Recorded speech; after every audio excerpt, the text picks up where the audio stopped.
Hello and welcome. I'm Ijoma Onyato. Tonight, death toll in the twin blasts in Jos Plateau State rises to 44. Governor Lalong asks for return of military checkpoints. Now, protests against the transfer of suspected Boko Haram prisoners to Ekwolabia continues. Southeast governors and clerics reject decision. Former Senate President Ken Nnamani condemns National Assembly leadership crisis, says party supremacy cannot override the legislature as an arm of government. And Burundian general threatens to launch an armed resistance against the government of President Nkurunziza. And on business news tonight, the Central Bank of Nigeria raises concerns on high rate of currency trafficking outside Nigerian borders. While on sports news, the Ukraine's Vladimir Klitschko is set to put his 4 titles on the line against British boxer Tyson Fury after agreeing to terms for an October fight.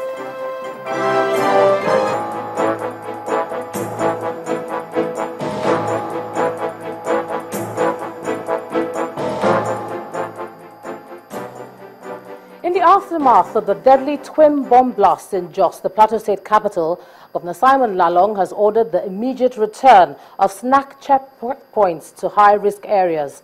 The governor issued the directive towards fortifying the security situation in the state capital.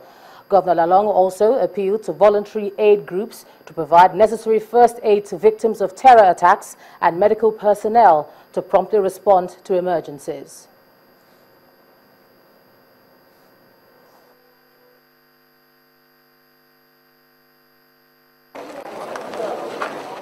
The sustained peace in Jos, north-central Nigeria, is finally shattered again on Sunday night by 2 explosions at different locations in the Plateau State capital.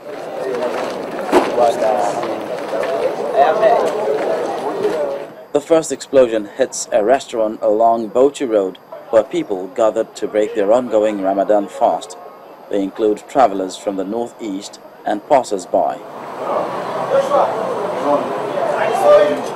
Shortly after, the second blast targets the Zalam Mosque in Yantaya area of Dilimi, near the terminus market where the faithful are attending the tafsir preaching after the breaking of fast.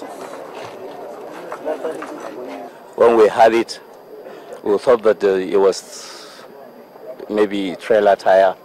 The sound is different. We had a call that something happened at Bauchi Road. When we rushed, they are already the Red Cross, our members that have been there to collect the casualties and the rest of the people who are have that accident. The state governor, accompanied by other government officials, visits the Plateau State Specialist Hospital to see how the injured are responding to treatment. We have a task force to keep people away with motorcycle. Government is not going to relent in its effort.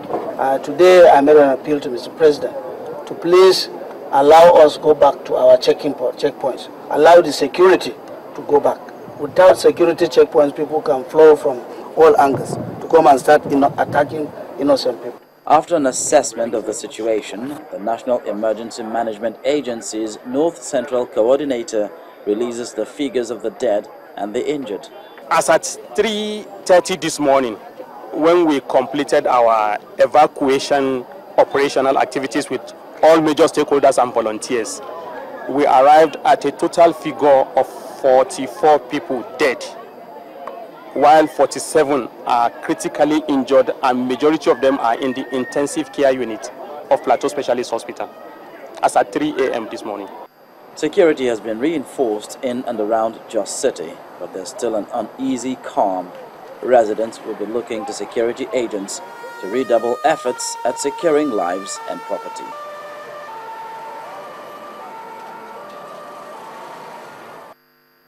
In the meantime, Southeast governors are appealing to the federal government to have a rethink on the recent plan to relocate Boko Haram suspects to prisons in the Southeast. This appeal came after a meeting of the Southeast Governors Forum held in Owerri, the Imo State capital. Speaking on behalf of the governors, the Imo State Governor Rocha Sokoracha explained that they have resolved to put aside their party differences and work together in the interest of the Igbo nation. Other matters discussed include the economic welfare of the Igbos, the welfare of displaced Igbo indigents as a result of the Boko Haram insurgency, and the position of the Southeast as regards federal government appointments. Called on the federal government to pay special attention to the Southeast by making sure that the security agencies of the Southeast are properly equipped.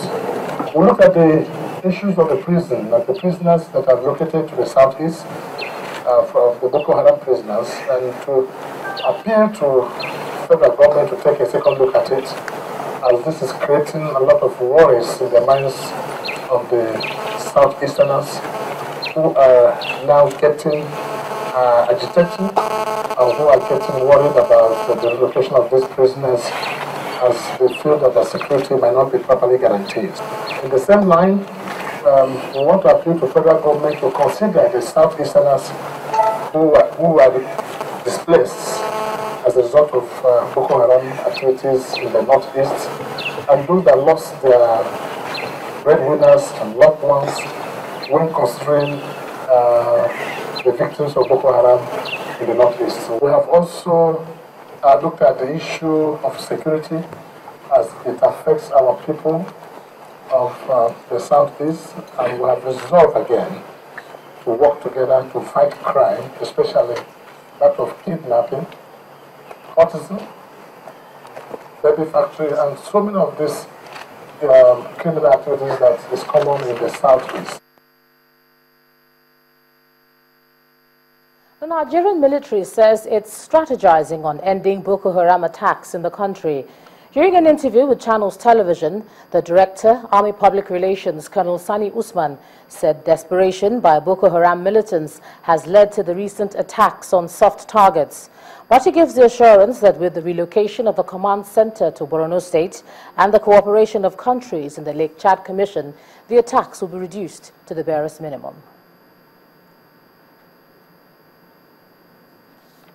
All right, now let's move on to some other stories. Now let's take a look at the Federal Account Allocation Committee, FAC, which is to share $1.7 billion from the excess crude account among the three tiers of government. Now, this was revealed to State House correspondents by the Accountant General of the Federation, Ahmed Idris, after a meeting with President Muhammadu Buhari. The meeting was also attended by the Permanent Secretary in the Federal Ministry of Finance, Mrs. Anastasia Daniel Mwobia. Mr. Idris disclosed that what the committee found was between $1.6 and $1.7 billion, but the Edo State Governor Adams Oshomele, during last Monday's National Economic Council meeting, claimed that $2 billion was the balance in the ECA.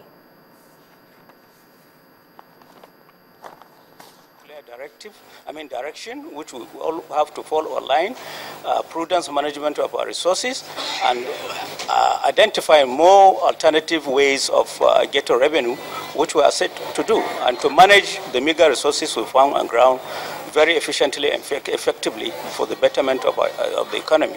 FAC is going to meet, and we are going to distribute as agreed and directed during the Economic Council meeting last week. And the position is very clear. What we met on ground is what we are going to distribute. How much? What did you meet on ground? Well, it's about $1.6,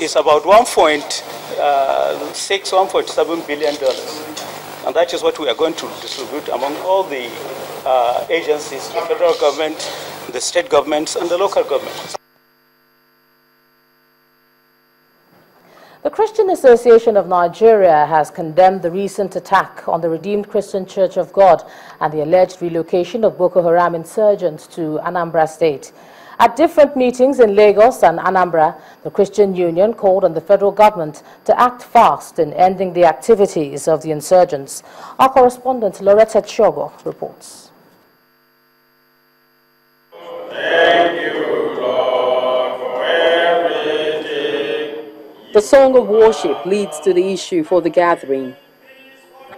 Their concern is on the alleged relocation of Boko Haram members to Ekulobia prison in Anambra State. All they want is an immediate reversal of the alleged action.